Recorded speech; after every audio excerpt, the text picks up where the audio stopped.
Welcome everyone to my Frost Bolt Cast-on-Crit Stormweaver guide.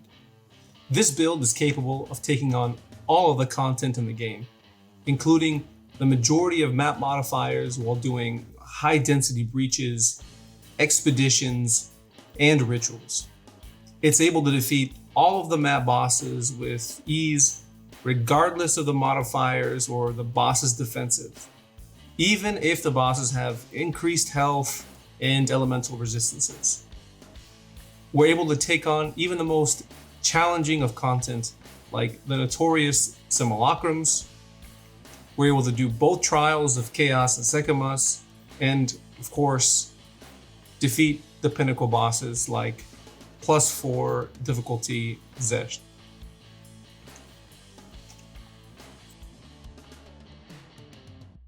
And now that you've seen what the build is capable of, let me show you how it works, how it plays. We'll go over the skill gems, passive tree, jewels, gear, and all the rest. Now I'll demonstrate how it plays.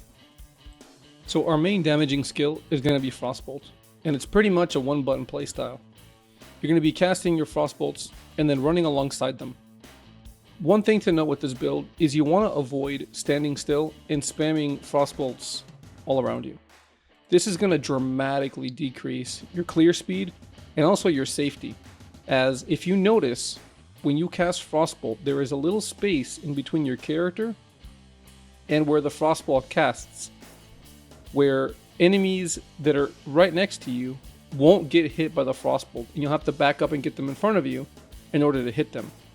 So the best way to run FrostBolt is to throw the FrostBolts in front of you and then just run after them, completely ignoring any enemies that are chasing after you. They will accumulate, group up, and you can just shotgun them in the back and kill them all at once. Let me go ahead and demonstrate what this looks like.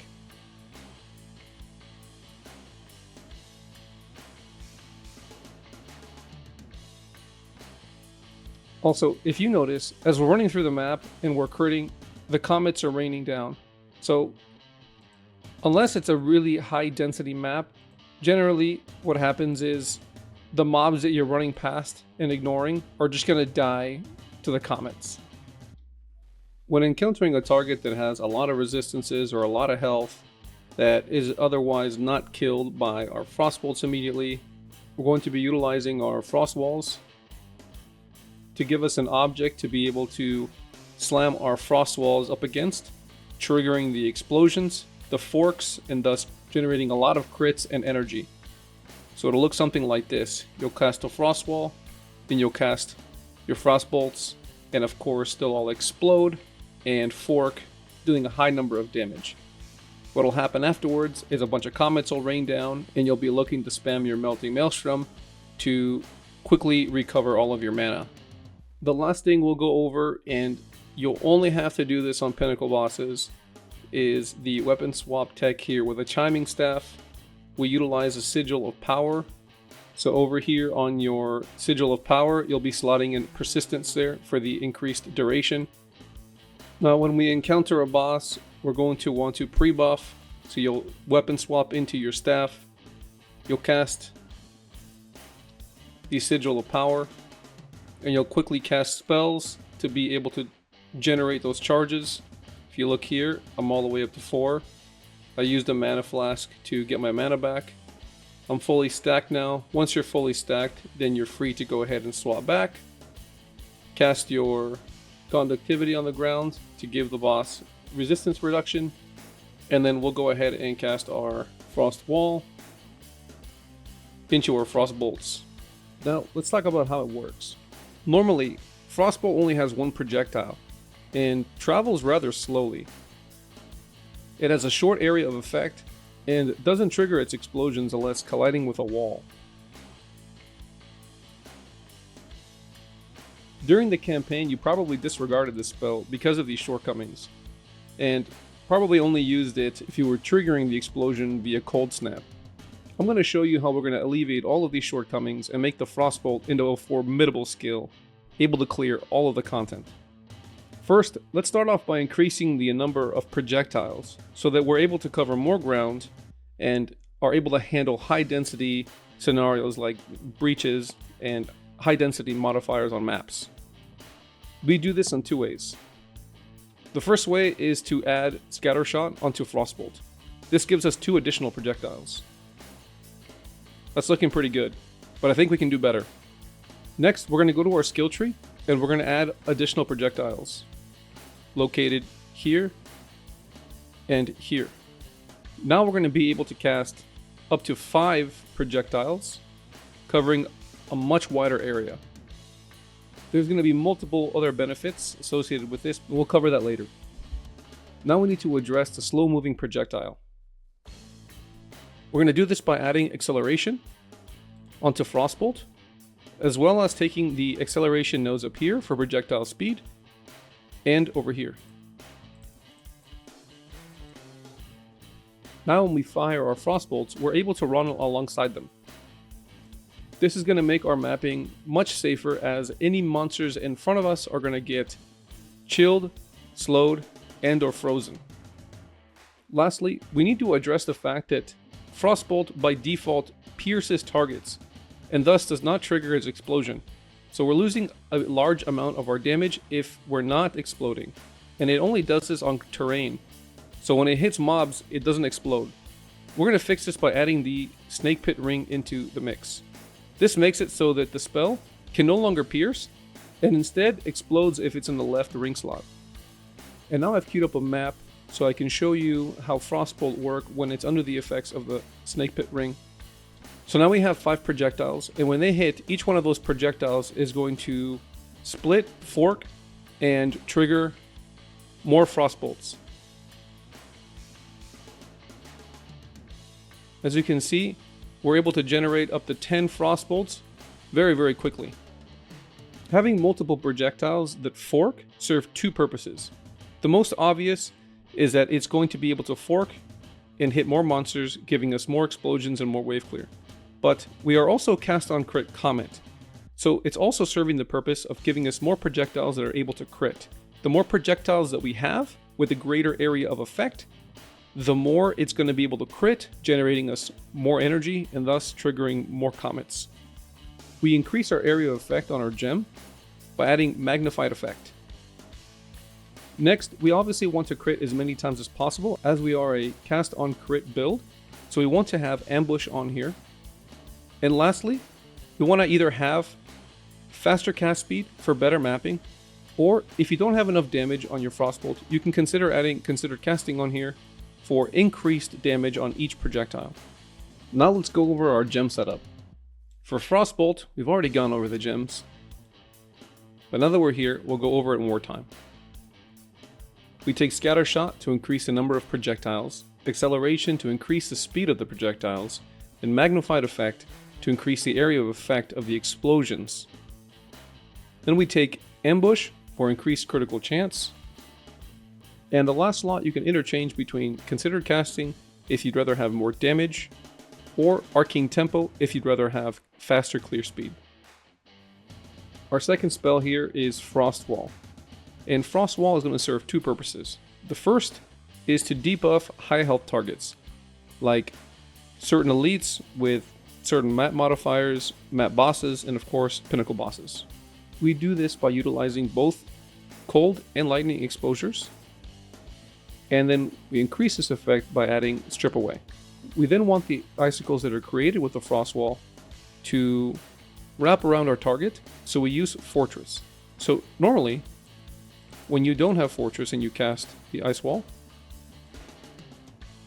you're going to have it in a line, and we'd rather have it around our target, so we use Fortress with this. Fortress is going to make it so that our Ice Wall crystals wrap around the target. And lastly, we're going to add Spell Cascade so that we eliminate the gap in between and create more ice crystals. So now when we cast it, you'll see a lot more ice crystals. This serves 2 purposes. The first is to make sure that we have enough crystals on the target so that they get instantly froze. The second purpose is to create as many targets for our FrostBolts to collide against and then explode, thus triggering fork, creating more projectiles, creating more crits, and generating us more energy. You're going to be casting the Frost Wall around the target, and then immediately casting your Frost Bolts. Next, we take Eye of Winter here. This is optional, and I only ever use this against pinnacle bosses. And this is going to help us do more damage by increasing the base crit by 10. We're going to do this by having Unleash, so we cast additional projectiles, and then Deceleration, so that the final explosion of Eye of Winter doesn't happen on the other side of the map, but pretty close to us here. I'll demonstrate what this looks like. So when you cast Eye of Winter, you're going to have multiple projectiles out, and when it explodes, it casts even more projectiles. This is enough to be able to fully debuff a target with critical weakness on one cast by using Unleash to give us more projectiles and Deceleration to slow down the projectile there. The next spell is Conductivity. This is to increase our lightning damage. This may sound counterintuitive as we're a full cold build, supposedly, because we're only using cold spells. We use FrostBolt as our main clear spell and meta energy generator. We then use Frost Wall to kill high health targets and trigger more Frost Bolts. We'll then use Eye of Winter to increase our critical hit chance. So then why are we using Conductivity? The reason why we're using Conductivity is because we are an Archmage build. And if you look at our Frost Bolts here, and you go to the damage that we're dealing, cold damage is actually only a fourth of our damage. The majority damage comes from our lightning damage, which is no surprise here. So that is the reason why we are using Conductivity. And we're going to increase the effects of the lightning resistance reduction by using Heightened Curse. We're then going to use Cursed Ground. That way the effects last longer. And then finally, Ritualistic Curse to increase the radius of the curse. This will look like this. Now any enemies that walk in the Cursed Ground are going to get the reduced lightning resistance, increasing our damage. Next, we're going to be using Grim Feast because it's going to essentially double our energy shield here. I'm almost at 2k, so when fully stacked, we're just sitting right under 4,000 energy shield. Archmage is where the majority of our damage comes from. We're going to be stacking a lot of mana on our gear, and this gives us an increased amount of lightning damage. We're going to increase this lightning damage by adding in Lightning Mastery. Then on your weapon swap, you can consider adding Blink if you enjoy that tech. You're going to add it on your weapon swap too. This will help you traverse the map faster. And lastly, we're going to be using Cast on Critical with Comet. Now, pay attention to the level of the Comet, as it is only level 16. The level of your gem is going to be determined by how much energy you can comfortably keep up. So if you have a jewel in your passive tree that gives you increased mana on kill, recovery, I have a 2%, this is enough when triggered to keep my mana up when fighting high density areas. And with enough mana regen and your potions, you're going to be able to sustain your Comet spam even on bosses. Although on bosses you are going to have to hit your mana flask much more often. So the level of your Comet is dependent on how much mana regen in your flasks, and of course the on-hit mana recovered effects. So I'll leave the level of your Comet to your discretion. Next, we're going to add Inspiration because the amount of mana that you're going to be using when spamming Comets is substantial. So you want to reduce the cost of it. Next, we slot in Spell Echo. This essentially is going to be doubling our damage as it casts an additional Comet at the cost of 50% more mana. This is going to be great against bosses, as well as high density scenarios like breaches and high density maps because of the more area of effect modifier on it. The last two additional gem slots are completely up to you. If you find yourself mapping more often, then I recommend taking energy retention to refund half of the energy cost, as well as impetus to make sure we're generating more energy. The more energy we generate, the more Comets we're spamming, and in high density scenarios, that's not a problem as we're gaining the majority of our mana back on kill via our jewel. If you find yourself bossing more often, then dealing more damage might be more suitable for you. So Elemental Focus will give you more damage, as well as Concentrated Effect will give you another damage multiplier. Just to show you the type of damage you can achieve, with my mapping setup, each Comet on average is going to be doing 180,000 damage. If I swap the gems here, the Comet is now going to be doing 316,000. That is a substantial damage boost. Now let's go over the gear. Let's start off by looking at our wand. So on our wand, we primarily want plus level of cold skills, an increased critical hit chance for spells, and spell damage. Secondary modifiers you can look for is damage as extra, mana, and mana regen. On our focus, we're also going to want plus level of spell skills, increased critical hit chance, and spell damage. Other modifiers that are good on the focus is mana, mana regen, and increase energy shield, as we are converting our energy shield to mana, so essentially like getting another mana roll. On our helmet slot, we're using Adziri's Disdain. The reason why is because we are Chaos Inoculation with Mind over Matter, and so that's how we're getting our energy shield.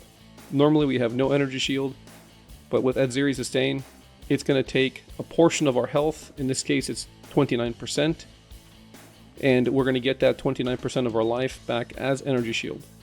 When you're first starting to use this build, you may not be able to get a Spirit Corruption roll on the helmet, and if you can't get that, it just means you can't run Grim Feast, which doesn't break the build, but getting the additional Spirit on the build definitely makes mapping a lot better, as running around with double energy shield just makes it a lot safer, as you have that additional layer of defenses. You also get the additional rarity on here, which is extremely nice. I don't generally like running builds that have 0 rarity. This also means that as a secondary stat on your gear, you'll be looking to find life rolls, as the more life you have, the more life you're going to be able to convert into energy shield. Now let's talk about the body armor. At this point, it's a good time to talk about how much spirit is required for the build. So you need a base of 190 at minimum to be able to run Cast-on-Crit and Archmage. With the additional 30 spirit, you're able to slot in Grim Feast, which is why we took the extra spirit here on our helmet, which is why you want to prioritize getting spirit, as much energy shield as possible, so they can convert that into mana. Then fill in your reses and any attributes that you can get, prioritizing intelligence. Next we look at our amulet. This is the other gear slot where we're going to be able to obtain spirit. Ideally, you would like a +2 level of skills with spirit, mana, and mana regen. Those are the 4 modifiers we're going to prioritize. Secondary modifiers that are helpful is maximum energy shield, life, and rarity of item found. Next is our ring slot. We've already gone over why we're using Snake Pit. This allows our frost bolts to not pierce. And then fork, our ring, we're going to prioritize mana and mana regen. You're going to fill in your reses. Secondary stat that you can add on here is increase rarity of items found as well as life. For our gloves, you want to prioritize getting mana and as high energy shield. Then you're going to fill out your reses. Secondary stats that are helpful is critical damage bonus and rarity of items found. And much like the gloves, you can do the same thing here. You want to prioritize mana and energy shield, increase movement speed, and then fill out your reses. Secondary stats you'll be wanting to look for is rarity of items found and life. Next, we have a belt with mana, reses, and then as a secondary stat, we can get life. Now I'd just like to go over the modifiers one last time. This is going to enable you to be able to sustain your Cast-on-Crit with comets. There is a lot of flexibility with your gear. I purposefully am not using Ingenuity for the build to make it a lot more affordable. I have also avoided using the Adorned, so that way we're not looking into mirror territory to run this build. In terms of cost, the items that I personally have are not fully optimized. So I would say it's within a budget of around 30 divine. Depending on your shopping experience, the results may vary. What I would recommend when shopping is to get the minimum requirements to get the build running, which is getting high ES, mana, resistances, and your spirit. And don't worry about the rarity of items found and the additional crit damage bonus until much later, as those stats are going to push your items through the roof, as they're highly desirable, as you can imagine. For your flasks, a regular life flask with increased amount recovered and charges gained is good, and a melting maelstrom is best in slot, as I can instantly refill our mana when we're spamming comets on bosses. And if you're curious as to what my defenses are here on the left, I have 1892 energy shield, which can be higher if I wanted to make it, but I feel with Grim Feast, just under 4k is enough for me. I have 4100 mana. This can go higher if I wanted to, but again, I'm already able to do all the content that I want to pretty safely, and so this for me was enough. The amount of recovery per second from regeneration is at 483. I recommend this getting higher. As you can see on my wand, I don't have any mana regen. On my focus, I'm lacking mana regen. So if you're able to pick up mana regen on these gear slots, go ahead and pick it up. I would recommend it. And of course, we are res capped. For runes and soul cores, you're going to want to slot in maximum mana. If you can't afford the maximum mana soul cores, you can always slot in the runes that give mana, or you can slot in the runes that give energy shield. Depending on which value is higher, it'll increase your mana because we're converting energy shield to mana. So there's a lot of flexibility in what you can do here. If you do want to min-max the build, of course you can get higher values on everything, but more importantly, you can switch over to an ingenuity. With higher mana, you're going to get higher damage values, also increasing your snake pit cast speed, which makes mapping feel a lot better. And with the +2 to skills on your amulet, you're going to be able to do more damage. But again, just to reiterate, I purposefully did not try to min-max this build as high as I can go, because I had already achieved a price tag, which I felt was getting a little too high to be reasonable for people to try out the build, get started, and have fun. Next, we'll talk about the Ascendancy. There is a lot of flexibility when looking at the Stormweaver Ascendancy. Because we are spamming comets, having increased mana regen is good. So for that reason, we took Constant Gale and Force of Will. This gives us a greater effect of Arcane Surge. Now, the cast speed is only really good for mapping. Next, I've chosen to take Chill Durations, Heavy Snows, and Shaper of Winter. This is going to have high contention, but let me explain. I run a lot of map and Simulacrum. On these game modes, there's a lot of deadly modifiers like increased monster movement speed, attack and cast speed.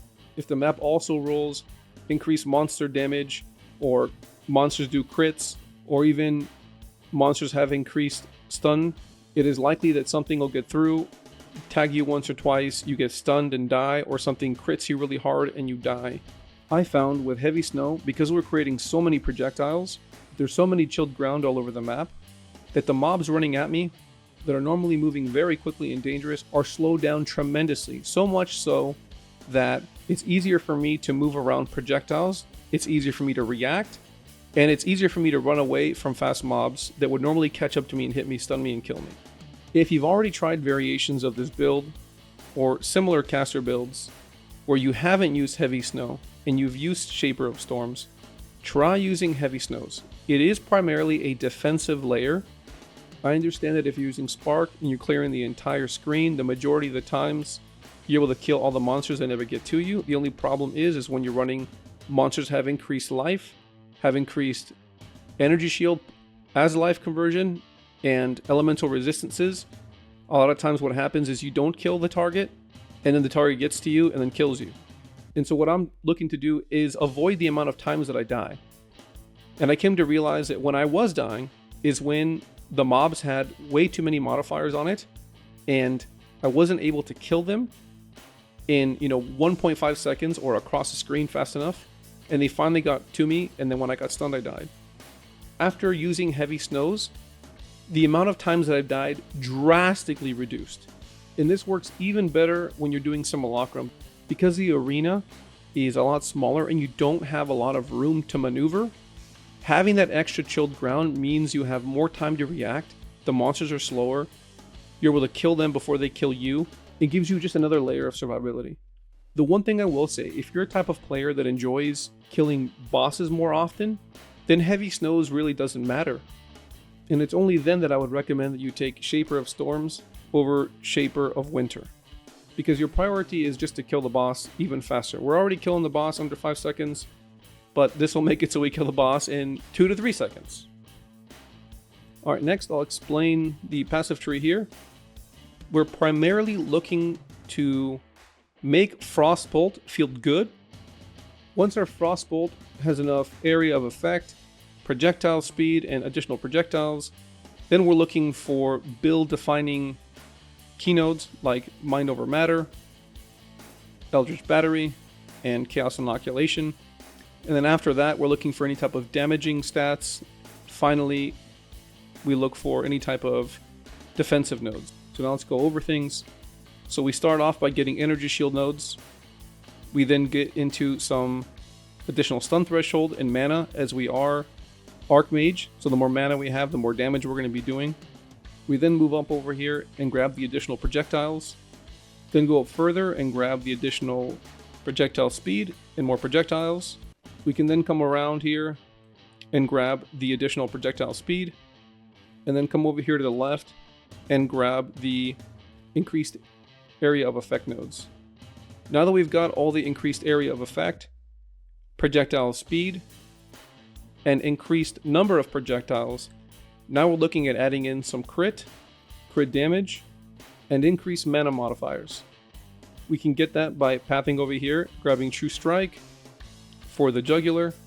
We can get more crit nodes here, critical exploit, getting sudden escalation, and with those crit nodes alone, that should give us our required crit chance along with our jewels that we'll look over in just a moment to make the cast on crit worthwhile.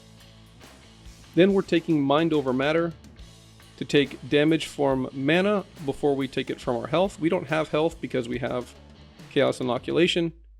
Because we're now immune to chaos damage, it makes it much easier to gear, as you don't need to take up suffixes on your gear to gain chaos resistance. This now allows us to add rarity of items found, which I'm a big fan of. With Mind Over Matter, we're already stacking mana for Archmage, so Mind Over Matter makes sense here, along with Eldritch Battery, so we can convert our body armor into additional mana. And then because we're already getting so much mana, we're taking Arcane Intensity to get more spell damage, and then raw mana to gain additional maximum mana. You're also going to want to pick up Eternal Youth. This is really good because we're essentially going to be making our energy shield a health bar.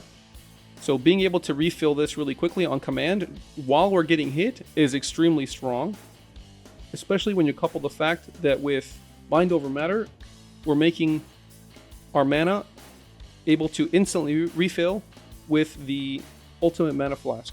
So now we have both health bars that we can instantly push up by just using our flasks. And then finally, we're getting nodes that increase our mana and our energy shield.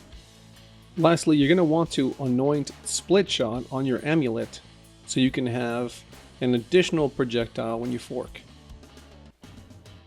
Now for jewels, I've purposefully left out any Prism of Belief, which of course is going to increase our Frostbolt damage through the roof. Same thing with comets. The Comet Prism of Belief is very, very expensive, so we're trying to avoid using that so we don't make any builds that no one can afford. We don't have a Time Lost Sapphire either, so we're not taking advantage of this wheel over here or this wheel on this side. Again, trying to keep the cost lower. And I'm also avoiding showcasing a Megalomaniac Diamond. Of course, these jewels will improve the build even further, but because I'm trying to keep it within a reasonable amount of divines, I have chosen to omit it. If I add them on here, the damage goes through the roof, obviously. So for jewels, you're going to want any combination of critical hit chance, critical spell damage bonus, elemental damage, spell damage, and maximum energy shield. Those are your main priorities when it comes to modifiers. Additional modifiers that are also pretty good is triggered spell damage increases spell damage. So again, if you're someone that does bosses more often, triggered spells is better for you because you're going to be doing bosses. Your main boss killing ability is Comet, so increasing the damage of Comet makes more sense. And you can also get a higher value on the spell damage with the triggered spell modifier. You're also going to get one jewel that has recover 2% mana on kill. This is minimum, and I would say it's required. If you wanted to slot in 2, depending on where you're at with your ability to kill, you could, but I felt that just 2% mana on kill was sufficient. I'll also lastly leave you with a reminder that if you can also get cold damage as a modifier, however, it's going to be modifying the damage of the least damaging stat on our abilities. So just to reiterate, when I go to FrostBolt and you look at my damage here, you'll see that my cold damage is a lot lower than my lightning damage. So you can get cold damage on these jewels, but you're going to be modifying the lower of the damage numbers. And now that you know how the build works and how it plays, here's a quick montage of what it looks like to play the build. Enjoy.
If you've lasted this long in the video, I just want to say thank you for watching and supporting the channel. If you'd like to ask any questions, drop it in the comments section below. I do my best to answer each and every question. If you found this video enjoyable, helpful, or entertaining, please don't forget to like the video. And if you'd like to be notified when I release new videos, don't forget to subscribe. If you'd like to hang out while I'm in game, you can catch me live on stream at twitch.tv/CJLive. And with that, I leave you, friends. Until the next video. Bye-bye.